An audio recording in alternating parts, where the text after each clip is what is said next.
let's pull up and presentation. Yes.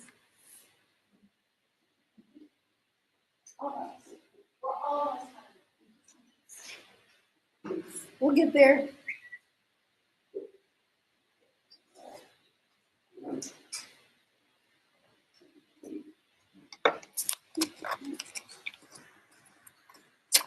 Is there a cord? Is there an outlet?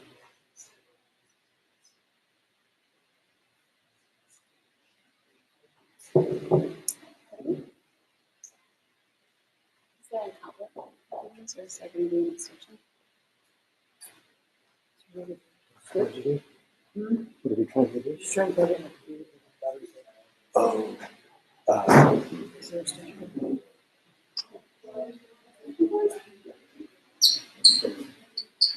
Well,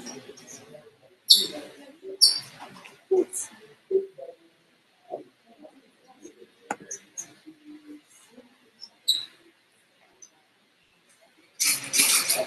okay, look really quick because it's going to be gone soon. In the meantime,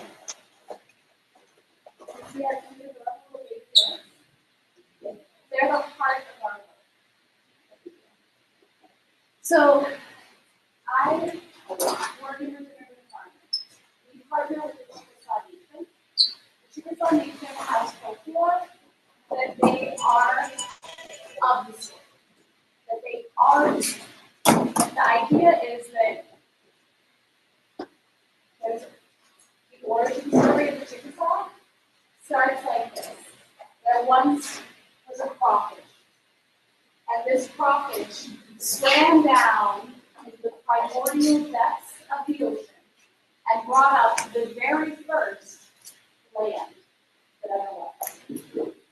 And as an effort to create a world and community, started stacking this land to create what we now know as Turtle Island, North America, and the rest of the lands of the world.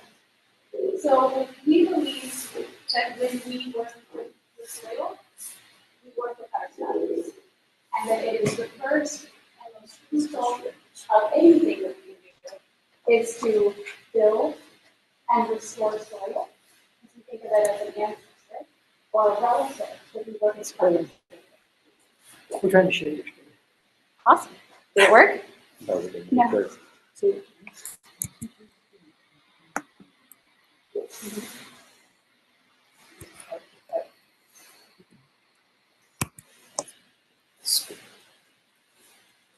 Let me get back to the screen.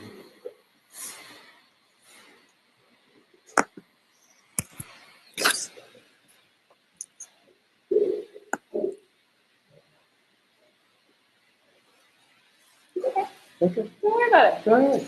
I can talk. All right. So we're going to start off with the idea of interconnectedness.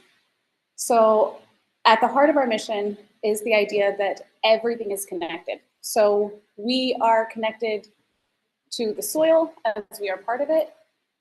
I am not doing this. Are you doing this?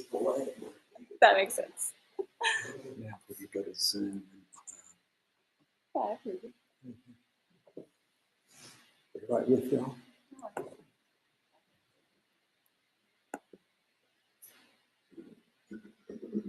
I'm going to take a minute to talk about notes. It's my favorite part, and I don't think it was well covered in the presentation I put together. So since we have a few minutes, we'll talk about notes. So we use rotational grazing as a method to restore the land. What we noticed is monocropping and ranching has really depleted soil in certain areas of the country more than others. One of the areas that has been most affected is the Panhandle region of Texas and that Texoma region of Oklahoma. So the reason that we partnered with the Chickasaw Nation is because we wanted to target that region and also had the knowledge of remediating the earth through natural practices. Plus, Oklahoma's been hard hit for a number of reasons, from nature to the consumption of oil and the way that the business practices have affected the region also. So it ends up being a really prime candidate for doing this type of work. Also, the home is a little more affordable than Texas these days, so it was a good place for us to kind of get our start. What we realized is that just adding vegetation or just adding water or just using prescription burns, any one of those elements doesn't really do enough to jumpstart the soil. But what we found is by connecting all of these together, we were able to achieve, similar to terra preta, a living soil mixture that has a lot more complex biodiversity. And when we were able to create a more biodiverse soil, then we were able to have better output from the crops that it was producing, but also better support for native plants. So we actually had to do less invasive species removal because we were creating the habitat that those plants were meant to live inside of. So changing those smaller ecosystems themselves.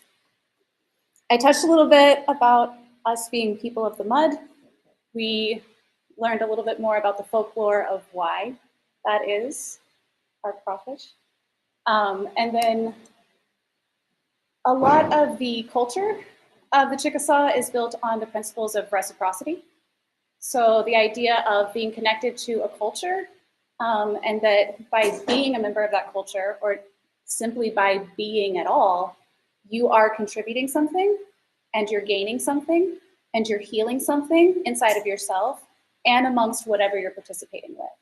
So we believe that this applies also to the work that we do in the garden and to the work that we do on our larger land restoration models. Hey, it worked. All right. Okay. So one of the reasons I explained before that we targeted that region is because it has faced some of the more severe problems that are associated with traditional agriculture. Most of the folks in this room are already familiar with the negative effects of monocropping. It was a problem. We had the Dust Bowl. We didn't learn. It's a problem again. So we have to start taking different measures. We have to work with the land instead of against the land. A lot of what ends up happening in traditional agriculture is as we deplete the soil, we replace what's been depleted by using fertilizer or other things. And although that gets us back to where we need to be that season, it's not a good long-term plan. So when we got into soil restoration, we wanted to look at how do we work not above the surface, but below the surface, and how far down can we see results? So now when we do our soil testing, we're not only doing surface level soil testing, but we're doing it down 10 and 20 feet to see the changes that are happening to the mineral content, even as the soil gets deeper.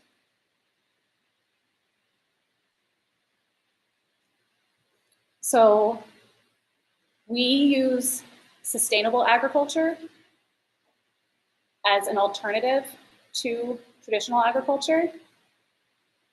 It's often called sustainable agriculture.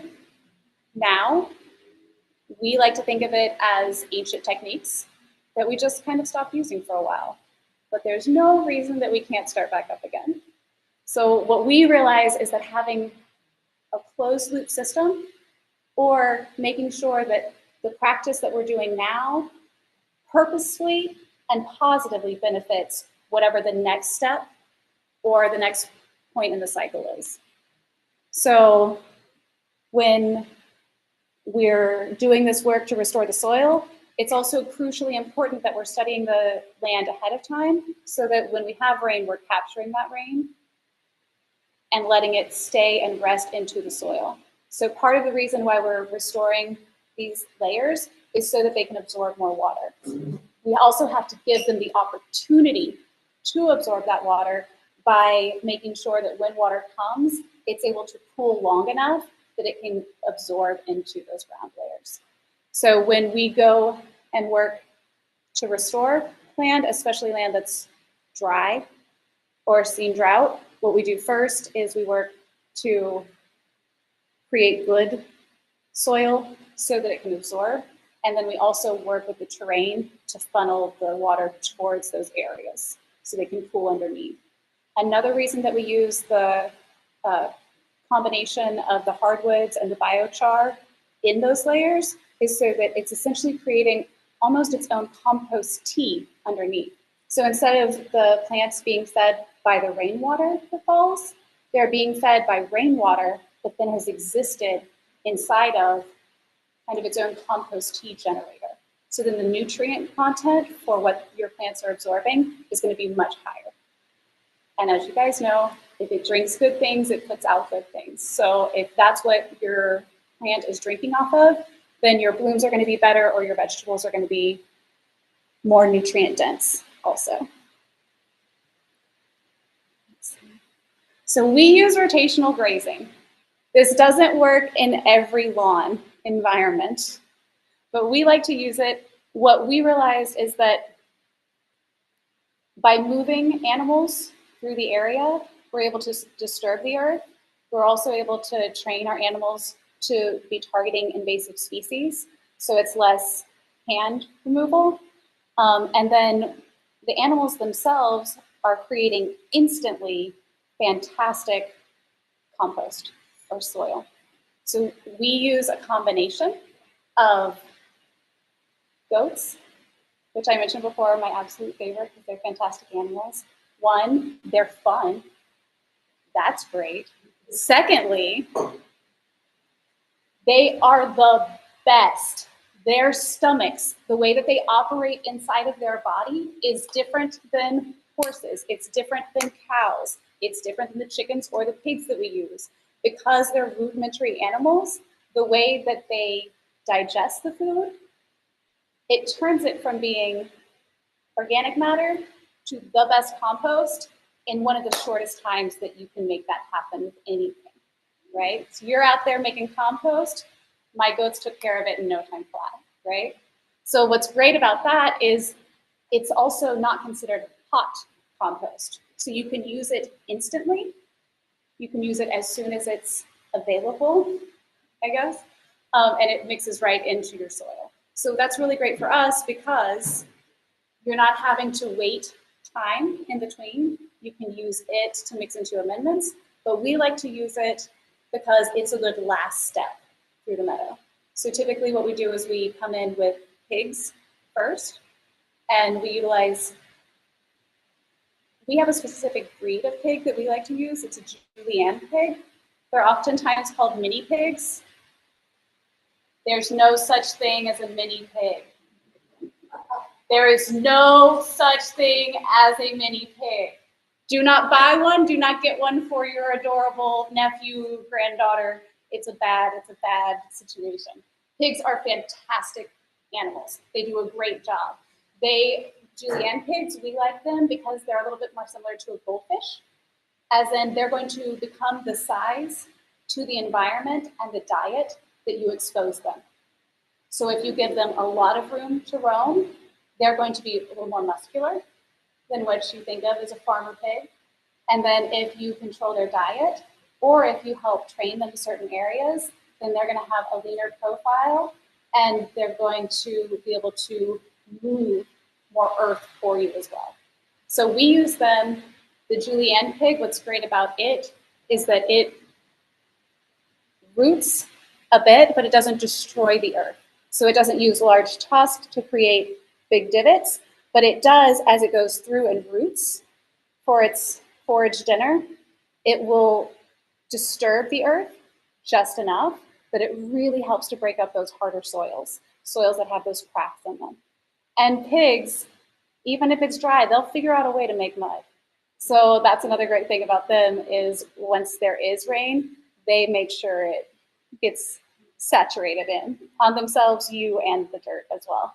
So we move the pigs through, they do a great job. Then we send cattle through, and then we send our goats and our chickens as a team, and they work together and move through the pastures.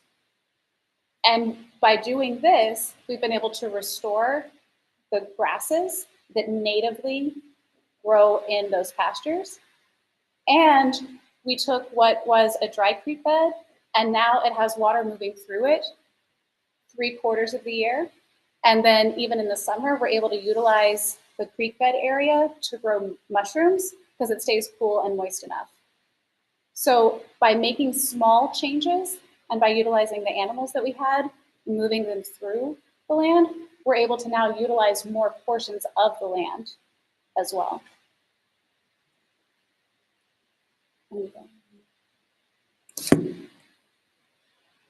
The reason that we do these things comes back to the same reasons why it's great in your yard, to be incorporating organic materials, to be concentrating on the watershed. We want to capture the rain before it ends up in the street, just like we want to capture it before the animals can enjoy it. We use biochar. The way that we do it is prescription burns.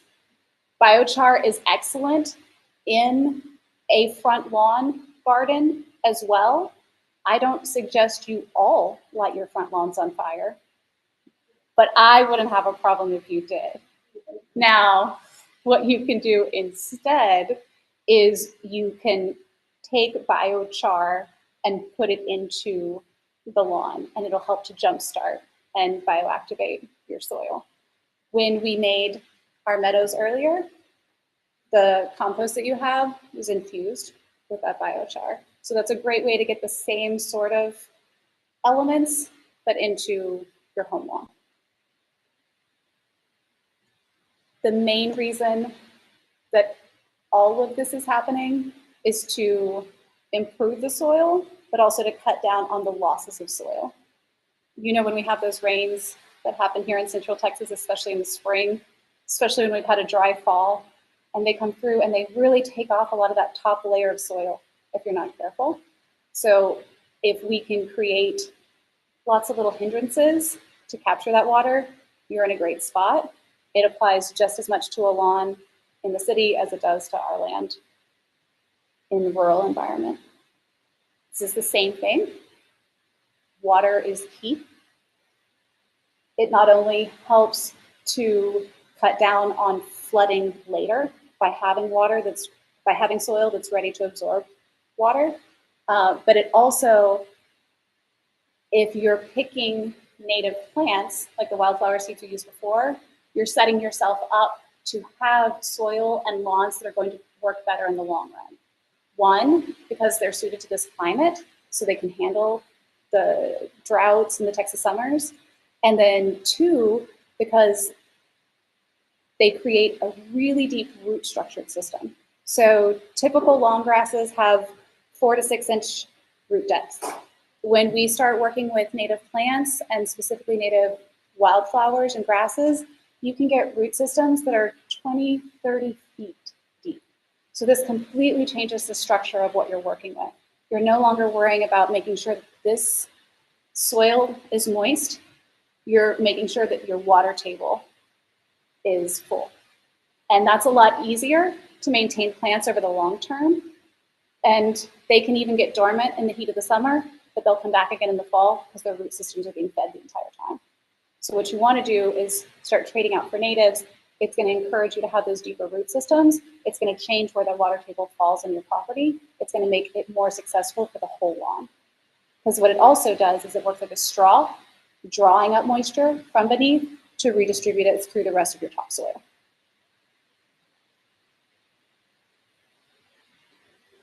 We realized that us doing this work on our own was great, but if we could partner with other organizations, that's how we make a greater impact overall. So just like we're here talking with you guys tonight about ways that we can implement this into your lives or into your garden, we also talk to other larger organizations or even corporate sponsors to talk about ways that they can apply the same sort of techniques. So one of our corporate sponsors is Targa Resources, and they are actually a natural gas company, and they own a pipeline that runs from Mexico all the way to Canada. So we started working with them on a section that was just 50 acres. We said, hey, this little 50-acre section, What if, instead of mowing it on your regular mowing schedule, what if, just for 1 year, you took a break, and when you would normally send those teams out to do the mowing in the spring, instead cast seeds at the same spring and fall times that you would be mowing. And so we worked together and we were able to get a section that, instead of being mowed down to its shortest level that it could, we mowed it, seeded, and then had native plants that were coming back the next spring. So then we just did some strategic mowing instead of a full clear cut. And this practice, if we do a little bit in our pots at home, it can make a big difference. If we're able to do it in sections that are 50 acres at a time, that's a great difference. It's great for the pollinators and it's great for the soil. How do we make it great for corporate interest? So for them, it's good PR. It's also easier to maintain. So when we showed them, hey, this meets your bottom line, then they were on board. So if we can do this, if we can convince other groups like this, corporate oil and gas interests aren't usually our biggest fans. But if we can show them that this can be beneficial for them as well, then they will adopt these practices. So we've been working with them and they're interested in trialing another section that's 4 times what they've done this last time. So now we're going to do a new 200-acre section, and we'll see. Our hope is that eventually we could be doing this all the way from Mexico to Canada. But right now, the way that the program works is they allow the ranchers and farmers that have that to opt in or not. Before, they never had the option. So it's great that now that there is. So that's one of our bigger achievements we're pretty excited about. And we feel like if it can happen in that big of a model, it can happen anywhere. What we did was we encouraged the farmers to not only do the no-mow seed method, but if they wanted to follow our full rotational grazing and crop rotation method, that we give them the seeds for the cover crop that they need in the in-between. So that's a partnership that we're continuing to expand on. In order for us to be able to do the work in those areas, we have to clear a lot of invasive species in the beginning. The best way that we do that is with prescription burns. And that method also comes from our native ancestors. So they would use fire as a means to create renewal or rebirth in the forest areas and then also in the grasslands. So we take a page out of their book and we notice that that's helping. One of the bigger problems, especially in the region that we're in, is what used to be grasslands has now developed a lot of undergrowth and brush areas in between. So when we're able to clear some of those, like the cedar and things that can be invasive, and have it to where we're just back to those native oaks and grasslands in between, then the grasslands are able to act like the prairie that they are and sequester carbon at a larger rate. And we do this the fastest with prescription burns because they get a lot of those invasives out of there. And then we come back with the rotational grazing, and then they're able to get what wasn't destroyed by the fire, and then they're instantly putting those nutrients back into the earth. Plus, the first growth that comes up after a fire is incredibly nutrient dense. So it's some of the best foods and healing elements that those animals, the grazing animals, can get.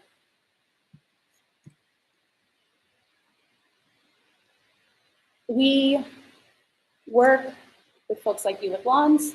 We work with folks at the corporate level that have large lands that they can do work on. But we also work with farmers. And again, when we help them to understand the bottom line of why this is a good idea, we're able to convince a lot more folks to kind of leap over to this side of things.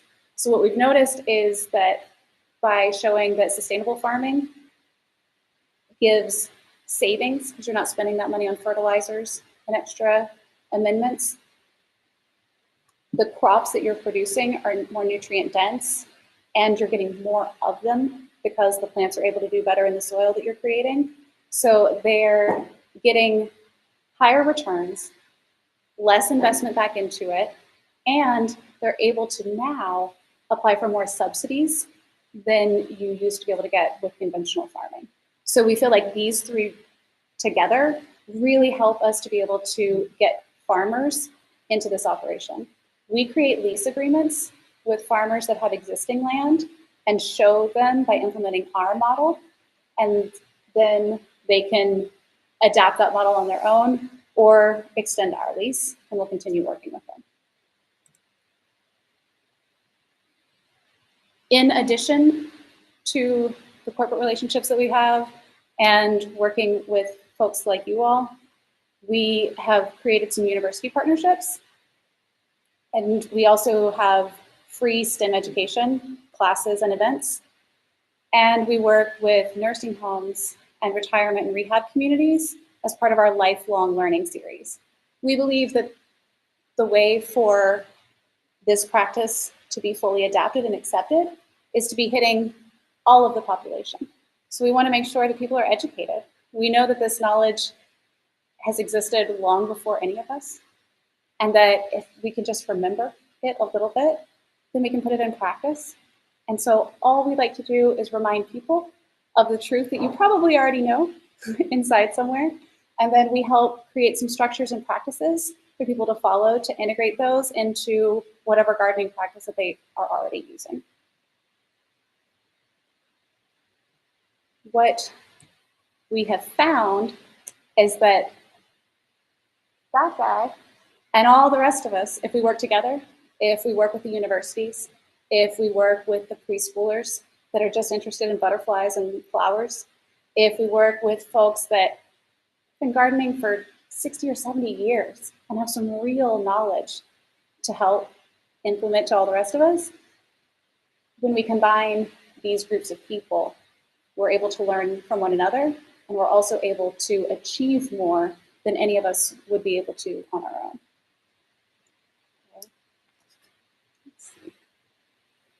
That is our lecture about incorporating animals into farming.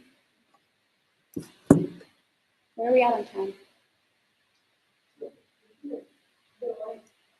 What time is it?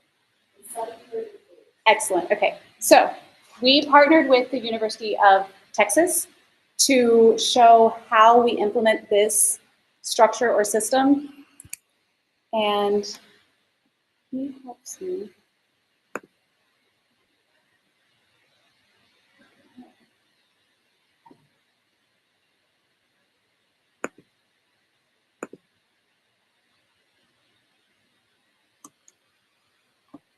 Okay, so what does it mean to create a mini meadow? What does that look like? What does all of the work that we've done in the fields and all of my time spent hanging out with goats translate to in a practical setting? So we're going to take you through this real quick and kind of answer some of those questions. This is a little more technical. There are not pictures of goats. I apologize in advance. So we met with the UT Micro Farm. So the micro farm on the UT campus is run by students, and it is absolutely incredible. And the students that run it are heroes. They have created a place that exists just off of their tennis courts and is worlds away somehow. They have brought in native plants, they've brought in row cropping, and they've even created a mini fruit orchard. All in, I feel like it's like half an acre or less. It's incredible what they've done with a really, really small amount of space. One of the larger projects that they started in the micro farm was a meadow area. And they started it back in 2022, but they were having a really hard time having it last because they were fighting those invasive grasses that we have here that really like to take over.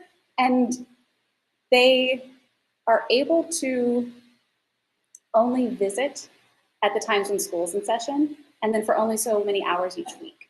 So they were at a real disadvantage of those summer months come, and the students are out for the summer, and the grasses take over, and then they come back in the fall, and oh no, we have to work to maintain the meadow again.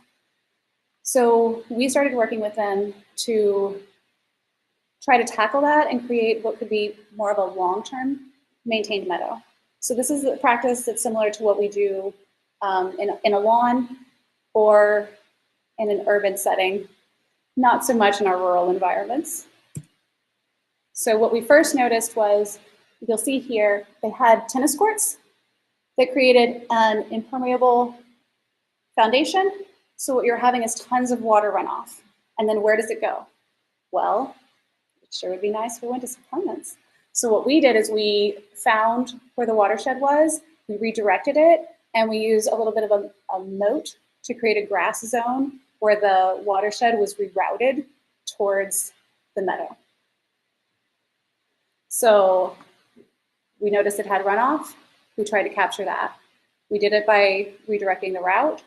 And then we knew that we were going to have times where there was a little rainfall and then a lot of rainfall. So what do we do for these larger spells of rainfall? So what we wanted to do is mimic nature a bit by creating some curved lines and adding some flatter meadows to the edges. So what we did is we're going to build up this center portion, and then we're going to take these edge strips and turn those into wildflower grasslands that create a buffer on both sides that, one, captures water, holds it in place, and then also it makes it look a little bit more like nature. We have curves in nature. We don't have perfect rectangles very often. So after creating those curves on the edges, we went ahead and also created a walkway to go through the middle, which also to create that visual interest, but to make the space more inviting and easier to maintain. By creating these invasive barriers on the edges, we're also helping those block mulch zones. So what we did is, on that back side where we noticed the water's first going to be coming in, we've created a large mulch barrier to capture that rainwater. So part of it acts a little bit as a dam, stopping the water as it comes off, but it also, because of the types of hardwood that we're using, works as a sponge to absorb those. So instead of that water just sitting and then running off, it sits and gets absorbed. In addition, we knew that we wanted to capture as much rain as possible. So to do that, we went below the surface. So we designed these 3 swales, which, if you're familiar with berms and swales, basically how it works is you have some soil on top that helps to direct the water. And then what you have is you have a secret booby trap underneath the soil. And what happens is the water's just cruising along, and all of a sudden, it's stuck in the booby trap, which is great for us. I think the water likes it too. I haven't asked. But what happens is these we fill with biochar and hardwood elements and mycelium. So then when the water gets into those areas, it reactivates all of those elements and sends them into the meadow. So it's like a reverse Brita filter in a way, is that the water comes in and it gets all the gunky stuff and then sends that back out.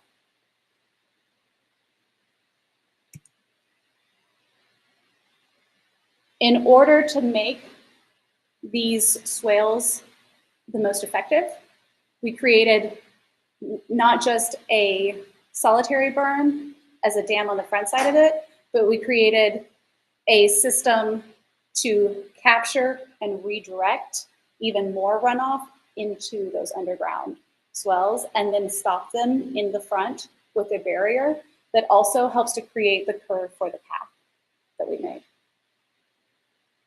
And you'll see that they had some established natives already. So we created the swale in a way that it would direct the nutrients to those established natives.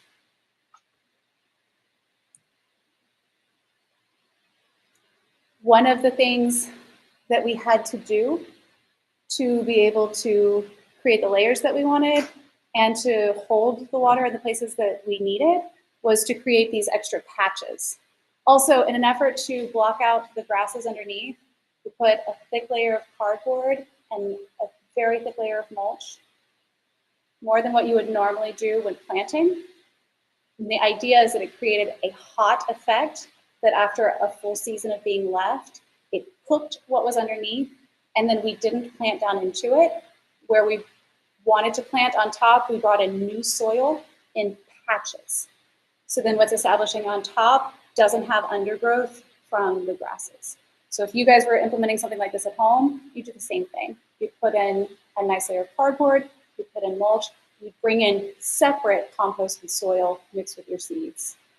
On top of that, after a season or two, it's grown down through, all of the soil is good.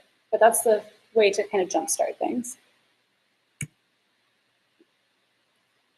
In the areas that have the most invasive, what we used was our living soil tonight. Our living soil is a combination of a few different things. Some of those things are considered hot, like manure, and some of our less broken down or unseasoned wood chips. What we do, instead of putting chemicals, we use those as a hot compost and stack them on the invasive species areas. And within 3 months or a season, they've naturally remedied themselves. So if you have greenbrier, you have some of these really angry kinds of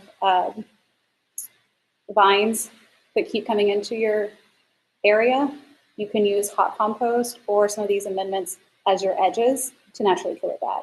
So it's just dosage.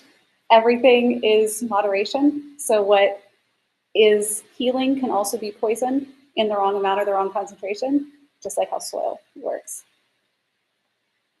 Okay, so once we got it to this stage, we've done the bulk of the work underneath the soil. We've created these new curved rectangular sections as elevation. So each of those is higher than whatever the ground is around it, and those are creating our mounds. And each of those mounds we treat like its own permaculture guild. If you're familiar with permaculture, it's a method of gardening that just really means you're working with the land instead of against it. And one of the methods in permaculture is the idea that when certain plants are planted together, they end up doing better because they benefit one another. And oftentimes those are called guilds. So you'll have maybe like a larger tree, some bushes or undercover, some grasses, and then some blooming plants. That together structure, all of the plants will do better than if any one of them are planted on their own. So what we've done is we've created these islands that are essentially permaculture guild spaces. And when we talked to the students about what they wanted, we decided to create some low grasses and wildflowers on one side, and then we focused on native herbs and teas and edible native plants that they could use. So as people walk through, they're able to be educated and then also familiarized with plants that they might see in the rest of the city. And then the structured perennials are what we've put at the top in those guild formations to create that height. So what's going to happen is they're going to start off real small. And with native plants, you have the first year where not much happens. The second year where it starts to be, I think we have a plant here. The third year, they go crazy. So when we're putting these together, we're not thinking about how it's going to look immediately. We're thinking about what it's going to look like in 3 seasons, and then what's it going to look like in 5 years. And that's how we determine our spacing and what we're grouping together. And that is how you make a mini meadow. So I think we have.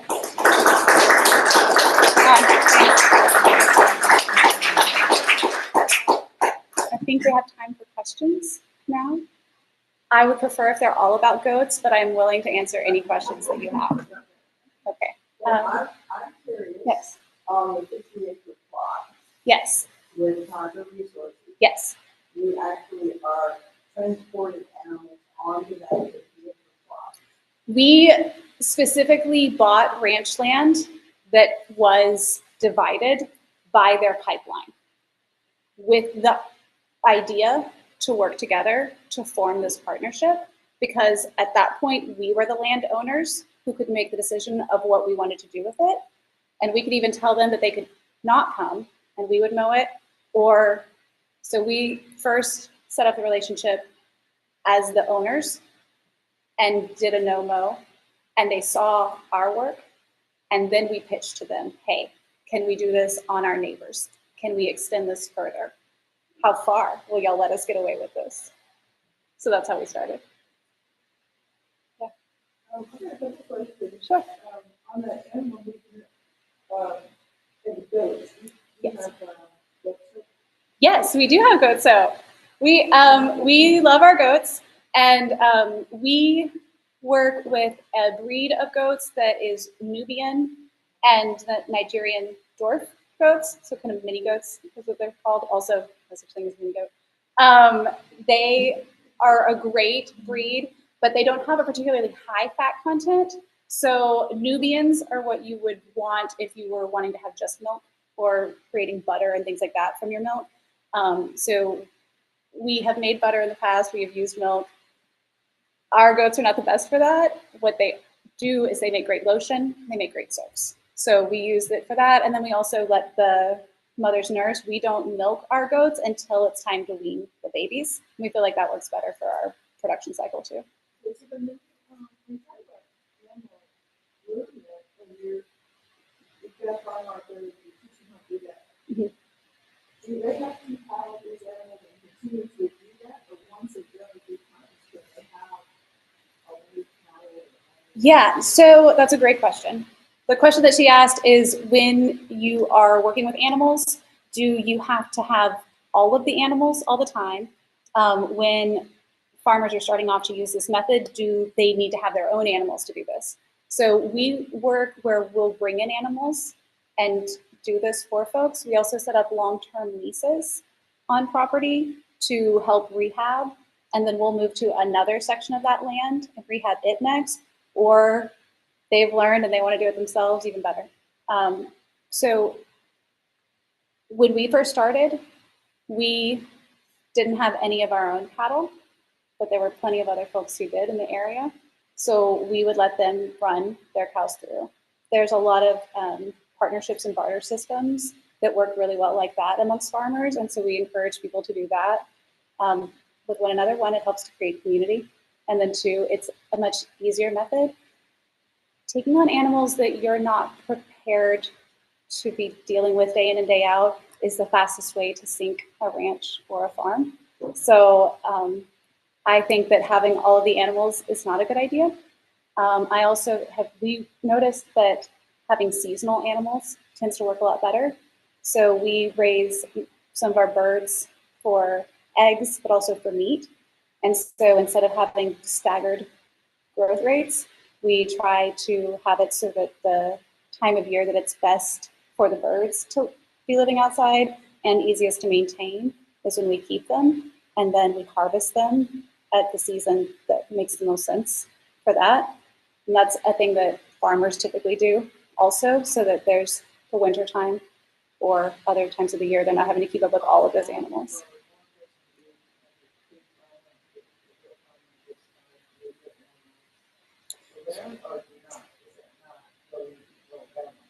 No, so she's asking if we can move the animals, but not have to own your own. So like if somebody had pigs, somebody else had chickens, can you move them through? Absolutely you can. And it's great to do it that way. And because you want to have time that you're resting the land in between. If you can move them closer together and then have longer periods of rest, that's ideal. But getting them moved through an area, it's great, no matter how you do it. You'll have an added benefit. For us, I don't suggest anyone do it the way we do it, but I also think everyone should do it this way. So that being said, we live with the animals. So we sleep with them, we bed down with them at night, we stay with them. Our animals never go inside of a barn. Our chickens don't live in a coop. They are in the fields all day, and then they stay in the cedar trees at night. We bed down the goats closest to the trees, the chickens above them, the pigs are on the outside, and our livestock guardian dogs stay around them. We usually move a fifth wheel to whatever section of the property we're working at that time, and they always are wherever their human is sleeping, as close as they can be. So that's the method we use. That is great if you have the ability to be there and be hands-on all the time. A lot of what we do is trying to heal people and land together. So that ends up being a really good model for connecting with nature. It's also not comfortable and it's not necessarily the best if you're trying to have a large scale operation. So there's definitely other ways to do it. There's other ways that are more beneficial for different reasons, but that's the way that we do it. But not everybody is gonna hang out down below the tree while their chickens are roosting above. So we understand that too. Okay, sorry, next question. Yeah. So I'm actually curious about the timeline of the rotational grazing. Yes. You have, you talked about the plates and the Taiwan and then before you introduce Yeah, that's a great question. She's asking about the rotational grazing method that we use. And so her question was specifically, how much time does the land need to rest in between, or how often can you move the different animals into that area? So that, for us, we have some diversity to the land that we work. So for us, it's a little bit different, and we move animals more seasonally. So we have them rotate the outer edges that are going to be the furthest from the water in the spring when we naturally have rains. And then we start moving everything back towards where the ponds or the natural water flow is. And that method works really well for us because it's easier to maintain, and then it's, you know, natural cooling and things like that. So that's one of the measures that we use for what we move and when we move it. And then there's also the idea of there needs to be rest in between. So rest can look different depending upon what you want to use that land for. So for us, some of the land that we're working is just to restore native plants and grasses in it. And so for that, we let it rest. We'll have the animals move through it at the end of the fall or winter to try to get the old growth back. And then we'll let it rest through the spring to see what comes back. And we won't move back to that area again until at least the summer or the fall of the next year. So what you're wanting is 2 to 3 seasons minimum that land is typically resting. But if you have a area where you're trying to restore it to grow crops, what we suggest is that you, instead of just letting it fully rest, during that rest period, you introduce a cover crop, and it'll help to activate and add more nitrogen back to the soil. Yes. We love it. We think it's great. It's incredibly affordable. She asked if our opinion on Dillo dirt. We're big fans. They're like right under Native American seed. We think it's great. You can make your own better, but ain't nobody got time for that. Dillo dirt is fantastic. They do a good job of what it is. We like, is it Texas Native? Yes. The supplier that does the soil, and they have a biochar infused mulch. So if you can't make your own, we'll forgive you. But that's a really great substitute. And if you mix that with the biochar mulch and the topsoil together, that is as close as you can get to getting a living soil blend, super quick and easy. And it also has enough elements that are going to break down over time, so you'll keep feeding that soil. You won't need to add fertilizers to it.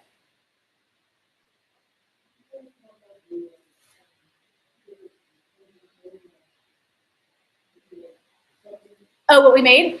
Yes, definitely. Yeah. Okay, so at the beginning of the night, y'all were here. At the beginning of the night, we did a hands-on activity where we made mini meadows. And in that process, we used not our rural blend, but what we've created here in Austin as our mix. And so we're a women-led organization, and we like to partner with other women-led organizations, entrepreneurs, small businesses. And so what we've created is a network of really awesome women who are in this space, and we contribute together to make our own living soil. So how that works is we work with a female arborist, and she, when they are able to get hardwood trees that are disease-free, they'll make them into different sizes of mulch for us that we can use as different layers in the process. And then when we want to have mulch for the top and they're doing big cedar clearing, then they'll bring us that. And that's what we use for making pathways, or that's what you guys put on the very top of your meadow tonight. It helps to deter pests and deer. So we started off with a hardwood layer. And then the next layer that we did was compost with biochar. The biochar is created on women-owned land here. The compost includes manure that comes from a women's equine therapy group. And so they donate us, they say they only give us the good, who knows.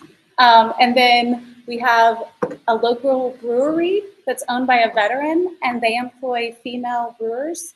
And after they brew really delicious beer, they give us the spent grains. And part of that is what you put in. That's a great soil amendment. And it also brings the right kind of bugs to your soil. And it's really good for worms. And castings are some of the best things that you can incorporate into soil. Then we work with female-owned coffee shops, and we put coffee grounds into. It's a good nitrogen fixer. And then we work with a local female-owned mushroom farm. And that's where you guys got that extra amendment that we had there at the end that starts the mycelium activation inside of the soil. And so by putting these elements together, including food waste from a lemonade stand and a couple other places across town, we mix that and then leave it to season. And that's what you get the living soil and the compost that we make from. So those are the elements. Okay, any other questions? Okay, yes. A berm? Great question. So when we have water and it first lands on the surface, if this water were to fall in my hand, the water would just go right off, right? But if my hands were like this and water fell down and landed on them, where would the water go? It would stay in the hands, right? So that's what we do. We create what we call berms and swales. And what it does is it sends the water to a little reservoir or a little place for the water to hang out so that it can slowly work its way into the ground instead of just fall off the edges. Does that make sense? Yeah, okay. All right, next question? Yes. If the idea is to get us back to healthful food, Yes. and we've got a meadow of native grasses, Mm-hmm. we don't want to go back to conventional soil. Correct. What do you do? So she asked a really great question about how we work with the land when we're restoring it if we don't use methods like tilling. So what we noticed is that tilling causes a lot of disruption to the top layers of soil. And as we lose those top layers of soil, then the nutrient value of the soil gets depleted really quickly. It breaks that crust, and then what's happening below the surface isn't able to function in the way that it needs to, right? So we have to keep that layer functioning in the way that it's supposed to. I forgot the question. Oh, so one of the things that we use instead of having the till that depletes that much, we're able to disturb. So we use pigs. And I can get you a couple pigs. You let me know where you live. I will bring the pigs over later this week. But if you cannot employ pigs, and I'm sorry, what we like to use is it's a broad fork method, or there's ways of naturally disturbing the earth without completely blending it into oblivion. Exactly. So we like to do that. And then the other thing that we do is we just add more on top of it. Just keep putting more layers. It's just as easy. If you don't like what's happening, put a bunch of mulch and then bring in good soil. If you do like what's happening, a little bit of mulch and a lot of good soil. Just keep stacking. I mean, it's what the Chickasaw do. Okay. Invasive grass coming from below? I thought it was blowing in. She asked a question about invasive grasses. She says, are they blowing in or are they coming up from below? The problem is yes, yes, and yes. They're coming from all directions and every which way they can. And what we have is quite a bit that is that blow. So when those non-native grasses get to a certain height that they're seeded out, then those seeds can travel. What we mostly fight in Central Texas are the grasses that we have to worry about the ribosomes. So it is that's underneath. And whenever you try to get them out, you break them. Every time you break them, they splinter and they turn into a whole new, it's like I the, had a raised bed, yearly raised all fresh dirt. yeah, And the mixture full of it. I think you should light it on fire. Yes. Okay. I 100% think you should light it on fire. If you can't light it on fire, okay, live a little. But no, if you can't light it on fire, the next thing that you can do is you can put hot compost. We like to use poop. We like to use things that are, it would hurt your happy good plants. So you just be mean on purpose and you bully those bad plants that you don't want there anymore and you smother them out. And then by the time whatever has smothered them is done, it's happy good soil again and you can put what you want back in it. But sometimes, like what we did with UT, we tried. We had 70 volunteers and they all came in and we said, we're going to spend one day getting these grasses out of here. And then we're going to come back and we're going to plant this meadow. 70 19-year-olds. I'll let y'all guess how it went. So what happened is everybody was really excited about what they were doing, but being able to concentrate and get out those invasive grasses and follow the root all the way down, it's really hard. It's really hard to do, and especially when you have big numbers and fast moving, but not a lot of detail. Well, anytime that you're working on your own, if you start to get overrun by grasses, you're fighting a losing battle. Throw up the flag and just start over. Either light it on fire, but burn it, smother it out, give yourself a chance. Don't just keep fighting those grasses. You're going to just constantly be fighting a losing battle.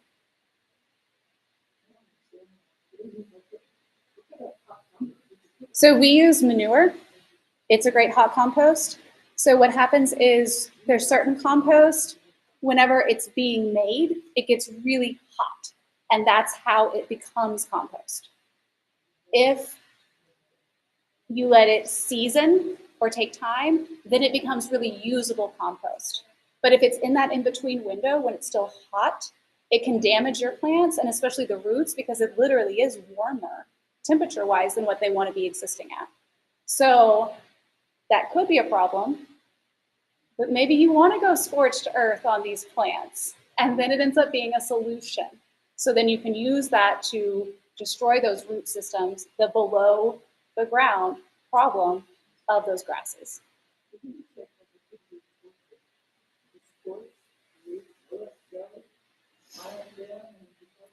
So what you want is to have burnt enough. It needs to stay hot for a length of time. It's not just a quick burn. But if you can get it warm enough to kill off those top grasses, then it doesn't have that signal to be getting the nutrients, right? So just using suppression methods that block out the sun, keeping it from having water. If you cut off any one of the elements that it needs to survive, it will die. And they just keep going. Yeah. So that's the idea, is you just have to block it off for long enough that those root structures die. Now, the problem is that doesn't take a couple of weeks. That takes a whole season or two. And so that's the thing, is are you comfortable to have this ground just doesn't get to see the light of day at all for that amount of time? And that doesn't work in every setting. And you don't worry about the worms and the other critters.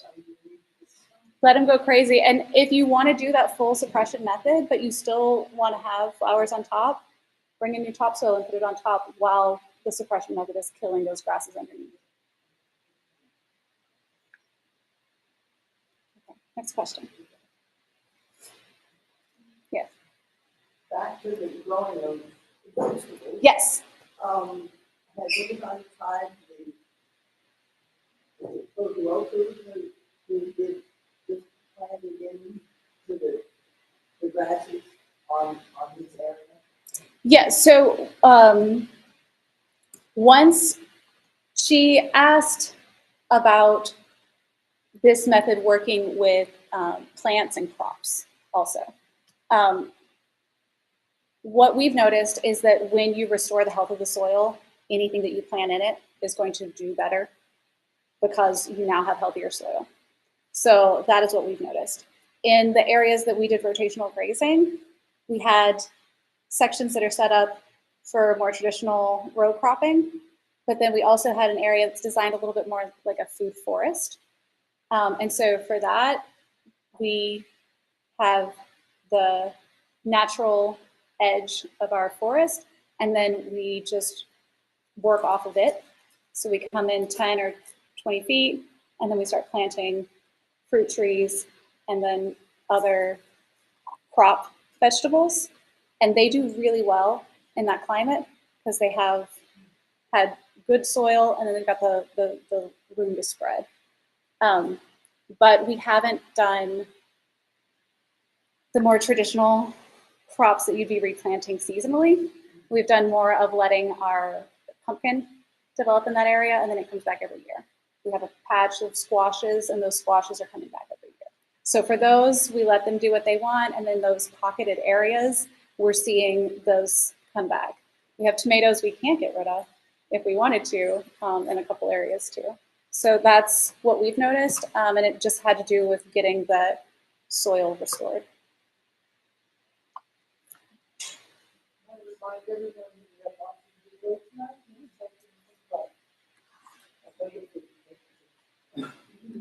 Any other questions? Yes.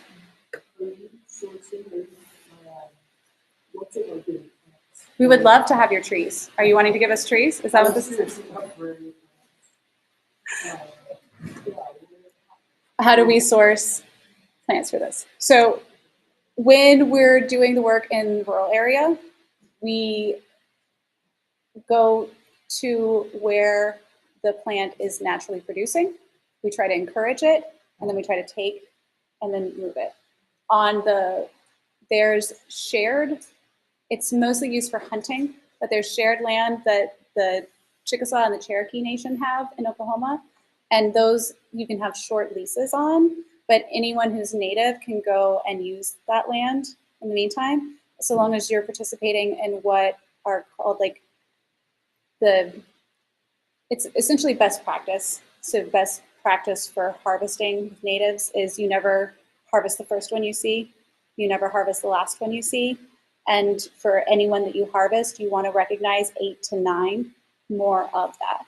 So when you're going through, if you've seen a dozen, you can take a couple. That's usually how it works. So we move through those areas, and those are about 100-acre sections at a time, and they're utilized by the oil industry, and then they're made into hunting leases part-time. So the rest of the time they're underdeveloped. So we do that, and then when we're here in the city, we grow some of our own, and then we work with, there's a lot that's being developed, as you know. We try to get with folks and reclaim species before those areas get developed, whether that's working with just seed retrieval or actually getting the species themselves. And then we partner with a couple organizations that specifically do seed retrieval and then make package designs for us that are based on our guild that we created. And that is newer, but we're expanding it so that we'll have more of our own supply. Okay, any other questions? Also, I'm gonna be around for a little bit, so if you have more questions and you wanna chat about it, we can talk as well. I feel like everybody's eyeballing this food. We can take a break. Yeah, thank you guys so much. Thank you so much. Absolutely. How's it? And happy good season. Yeah. We should. We're doing our final planting on the UT property as a big Earth Day event. And then we're having a huge wrap party for Climate Week and that project at Fast Friends Brewery on the 26th. And any of you who would like to come out are more than welcome to. It's gonna be like a little mini eco fair. We're calling it grains for grounds best, because they're the ones who supply the grains for our grounds program. Thank you everyone for making up the seats.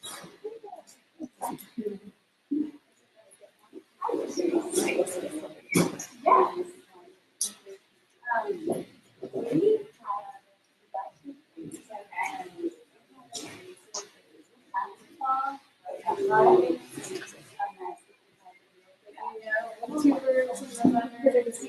And the flowers.